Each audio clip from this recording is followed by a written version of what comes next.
സങ്കീർത്തനം 98 അധ്യായം 1 മുതൽ 9 വരെയുള്ള തിരുവചനങ്ങൾ. കർത്താവ് ഭൂമിയെ വിധിക്കാൻ വരുന്നു. കർത്താവിന് ഒരു പുതിയ കീർത്തനം ആലപിക്കുവാൻ. അവിടുന്ന് അത്ഭുത കൃത്യങ്ങൾ ചെയ്തിരിക്കുന്നു. അവിടുത്തെ കരവും വിശുദ്ധ ഭുജവും വിജയം നേടിയിരിക്കുന്നു. കർത്താവ് തന്റെ വിജയം വിളംബരം ചെയ്തു. അവിടുന്ന് തന്റെ നീതി ജനതകളുടെ മുൻപിൽ വെളിപ്പെടുത്തി. ഇസ്രായേൽ ഭവനത്തോടുള്ള തന്റെ കരുണയും വിശ്വസ്തതയും അവിടുന്ന് അനുസ്മരിച്ചു. ഭൂമിയുടെ അതിർത്തികൾ നമ്മുടെ ദൈവത്തിന്റെ വിജയം ദർശിച്ചു. ഭൂമി മുഴുവൻ കർത്താവിന് ആനന്ദഗീതം ആലപിക്കട്ടെ.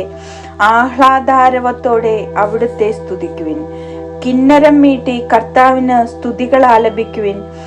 വാദ്യാഘോഷത്തോടെ അവിടുത്തെ പുകഴ്ത്തുവിൻ. കൊമ്പും കാഹളവും മുഴക്കി രാജാവായ കർത്താവിന്റെ സന്നിധിയിൽ ആനന്ദം കൊണ്ട് ആർപ്പിടുവിൻ. സമുദ്രവും അതിലുള്ളവയും ഭൂമിയും അതിലെ നിവാസികളും ഉച്ചത്തിൽ സ്വരമുയർത്തട്ടെ. ജലപ്രവാഹങ്ങൾ കരഘോഷം മുഴക്കട്ടെ. കർത്താവിന്റെ മുൻപിൽ പർവ്വതങ്ങൾ ഒത്തൊരുമിച്ച് ആനന്ദ കീർത്തനം ആലപിക്കട്ടെ. അവിടുന്ന് ഭൂമിയെ വിധിക്കാൻ വരുന്നു.